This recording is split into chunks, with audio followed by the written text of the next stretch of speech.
नमस्कार मित्रांनो, ओनली जी के अकॅडमी या यूट्यूब चॅनलमध्ये तुम्हा सर्वांचे स्वागत आहे। आज आपण या व्हिडिओमध्ये मराठी व्याकरणावर आधारित महत्त्वाचे प्रश्न बघणार आहोत। हे सर्वच प्रश्न पेपरमध्ये दरवर्षी विचारण्यात आलेले प्रश्न आहेत। चला तर मग प्रश्नांना सुरुवात करूया। बघा, पहिला प्रश्न आहे, सुंदर हा कोणता शब्द प्रकार आहे? सुंदर हा शब्द दिलेला आहे, हा कोणता शब्द प्रकार आहे? बघा, अतिशय सोपे प्रश्न आहेत। व्हिडिओ पूर्ण बघा। आपण पर्याय बघूयात। पर्याय ए आहे नाम, पर्याय बी आहे विशेषण, पर्याय सी आहे क्रियापद, पर्याय डी आहे सर्वनाम। तुम्हाला जे पण उत्तर योग्य वाटत असेल ते तुम्ही कमेंट नक्कीच करा। सुंदर हा कोणता शब्द प्रकार आहे? तर उत्तर आहे पर्याय क्रमांक बी विशेषण। सुंदर हा शब्द प्रकार कोणता आहे? तर विशेषण। पर्याय क्रमांक बी हे आपलं बरोबर उत्तर आहे। बघूयात पुढचा प्रश्न। तो शाळेत जातो। बघा, तो शाळेत जातो या वाक्यात तो हा कोणता शब्द प्रकार आहे? वाक्य दिलेला आहे तो शाळेत जातो, तर यामध्ये तो हा कोणता शब्द प्रकार आहे? पर्याय आहेत ए नाम, बी सर्वनाम, सी विशेषण, डी क्रियापद। तर उत्तर आहे पर्याय क्रमांक बी सर्वनाम। बी हे आपलं योग्य उत्तर आहे। तो शाळेत जातो या वाक्यामध्ये तो हा शब्द प्रकार कोणता आहे? तर सर्वनाम। तो हा शब्द सर्वनाम यामध्ये येतो। प्रश्न क्रमांक 3, खाणे हा कोणता शब्द प्रकार आहे? खाणे हा जो शब्द दिलेला आहे हा कोणता शब्द प्रकार आहे? तर बघा, पर्याय ए आहे क्रियापद, पर्याय बी आहे विशेषण, पर्याय सी आहे नाम आणि पर्याय डी आहे अव्यय। तर बघा, खाणे हे काय आहे? क्रियापद। पर्याय क्रमांक ए हे योग्य उत्तर आहे। खाणे हे क्रियापद आहे, त्यामुळे पर्याय ए आपलं बरोबर उत्तर आहे। बघूयात पुढचा प्रश्न। राम हा शब्द कोणत्या प्रकारात येतो? जो शब्द दिलेला आहे राम हा कोणत्या प्रकारामध्ये येतो? तर बघा, पर्याय ए आहे सर्वनाम, पर्याय बी नाम, पर्याय सी क्रियापद आणि डी आहे विशेषण। तर राम हा शब्द कोणत्या प्रकारात येतो? तर बघा, राम हा शब्द नाम या प्रकारात येतो। पर्याय क्रमांक बी आपलं योग्य उत्तर आहे।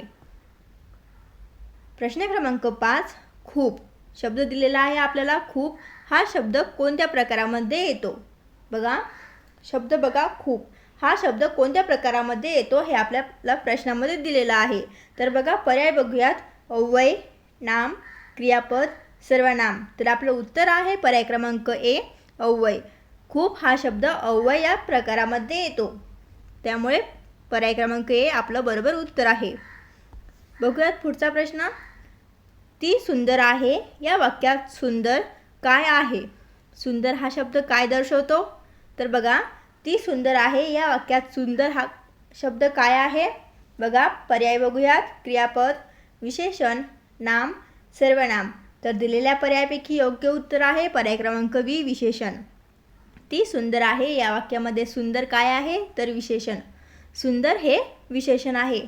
ती सुंदर आहे, तिचं विशेषण कोणता शब्द करतो? तर सुंदर। सुंदर हा शब्द या वाक्यामध्ये विशेषण आहे, त्यामुळे पर्याय क्रमांक बी आपलं बरोबर उत्तर आहे। बघूयात पुढचा प्रश्न। मी पुस्तक वाचतो या वाक्यात मी काय आहे? बघा, मी पुस्तक वाचतो हे आपल्याला प्रश्नामध्ये दिलेलं वाक्य आहे।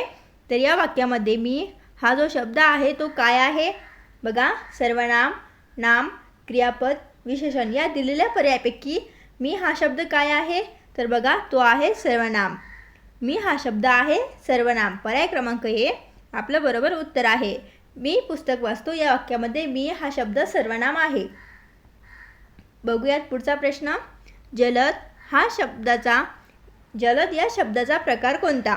बघा, शब्द आहे जलद। जलद या शब्दाचा प्रकार कोणता आहे?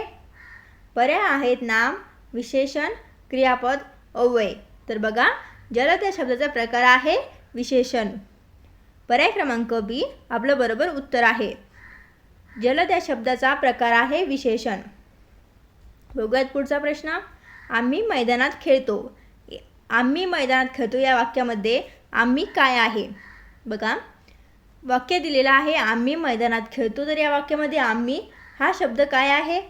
बघा, पर्याय आहेत नाम, सर्वनाम, क्रियापद, विशेषण।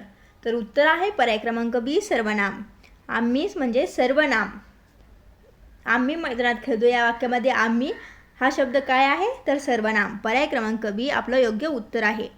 बघूया पुढचा प्रश्न. जलद या शब्दाचा प्रकार कोणता? बघा पर्याय आहेत विशेषण, नाम, क्रियापद, अव्यय. तर बघा उत्तर आहे पर्याय क्रमांक ए विशेषण. जलद या शब्दाचा प्रकार आहे विशेषण. बघा जलद या शब्दाचा प्रकार आहे पर्याय क्रमांक ए विशेषण.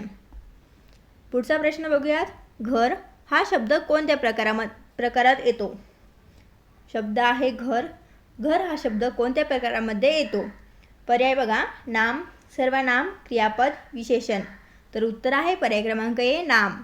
घर हा शब्द नाम या प्रकारामध्ये येतो. पुढचा प्रश्न. तो हळू चालतो. येथे बघा तो हळू चालतो या वाक्यामध्ये हळू हे काय आहे? बघा हळू हे काय आहे तर क्रियाविशेषण आहे, नाम आहे, सर्वनाम आहे, विशेषण आहे. तर यापैकी काय आहे हळू हा शब्द? तर बघा उत्तर आहे पर्याय क्रमांक ए क्रियाविशेषण.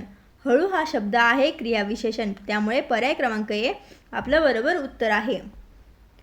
पुढचा प्रश्न. आमचे गाव सुंदर आहे या वाक्यामध्ये आमचे काय आहे? आमचे हा शब्द या वाक्यामध्ये काय आहे? तर बघा सर्वनाम, विशेषण, नाम, क्रियापद. तर दिलेल्या पर्यायापैकी योग्य उत्तर पर्याय क्रमांक बी विशेषण. आमचे गाव सुंदर आहे या वाक्यामध्ये आमचे हे विशेषण आहे. बघूयात पुढचा प्रश्न. मुलगा खेळतो. येथे खेळतो काय आहे? मुलगा खेळतो या वाक्यामध्ये खेळतो हा शब्द काय आहे? तर बघा पर्याय ए आहे नाम, पर्याय बी क्रियापद, पर्याय सी विशेषण, पर्याय डी सर्वनाम. तर बघा उत्तर आहे पर्याय क्रमांक बी क्रियापद. मुलगा खेळतो या वाक्यामध्ये खेळतो हे क्रियापद आहे. पर्याय क्रमांक बी आपलं बरोबर उत्तर आहे. बघूयात पुढचा प्रश्न.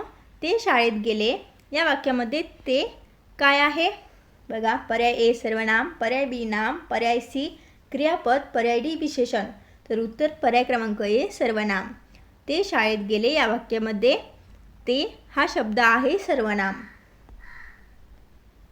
पुढचा प्रश्न. मोठे घर या वाक्यामध्ये मोठे काय आहे? मोठे हा शब्द कायसाठी वापरलेला आहे? मोठे घर. तर या वाक्यामध्ये मोठे काय आहे हे आपल्याला प्रश्नामध्ये विचारलेले आहे. पर्याय बघूयात. क्रियापद, नाम, विशेषण, सर्वनाम. तर उत्तर पर्याय क्रमांक सी विशेषण. मोठे घर या वाक्यामध्ये मोठे काय आहे तर विशेषण आहे. बघा पुढचा प्रश्न. पक्षी उडतो या वाक्यामध्ये उडतो हे काय आहे? बघा पक्षी उडतो या वाक्यामध्ये आपल्याला उडतो हा शब्द कायसाठी दिलेला आहे? पर्याय बघूयात. नाम, क्रियापद, विशेषण, अव्यय. तर उडतो हा शब्द आहे क्रियापद. पर्याय क्रमांक बी आपलं बरोबर उत्तर आहे. पर्याय बी पक्षी उडतो इथे उडतो हा शब्द आहे क्रियापद. नंतरचा प्रश्न. तो खूप अभ्यास करतो या वाक्यामध्ये खूप हे काय आहे? अव्यय आहे, नाम, सर्वनाम, विशेषण. तर काय आहे? बघा तो खूप अभ्यास करतो या वाक्यामध्ये खूप हा अव्यय आहे. पर्याय क्रमांक ए आपलं बरोबर उत्तर आहे. तो खूप अभ्यास करतो या वाक्यामध्ये खूप म्हणजेच अव्यय. प्रश्न क्रमांक 19. गोड फळ या वाक्यामध्ये गोड हे काय आहे? तर बघा नाम, विशेषण, क्रियापद, सर्वनाम. तर उत्तर आहे पर्याय क्रमांक बी विशेषण. गोड फळ या वाक्यामध्ये गोड हा शब्द आहे विशेषण. मी शाळेत जातो. येथे जातो हे काय आहे? मी शाळेत जातो या वाक्यामध्ये जातो हा शब्द काय आहे? बघा पर्याय बघा. क्रियापद, नाम, सर्वनाम, विशेषण. तर उत्तर आहे पर्याय क्रमांक ए क्रियापद. जातो हे शब्द आहे क्रियापद. मी शाळेत जातो या वाक्यामध्ये जातो हा शब्द आहे क्रियापद. मित्रांनो व्हिडिओ आवडला असेल व्हिडिओला लाईक करा, आपल्या मित्रमैत्रिणींमध्ये शेअर करा. व्हिडिओ कसा वाटला कमेंट करून नक्की सांगा आणि अशाच माहितीपूर्ण व्हिडिओसाठी आता चॅनलला सबस्क्राईब करून ठेवा.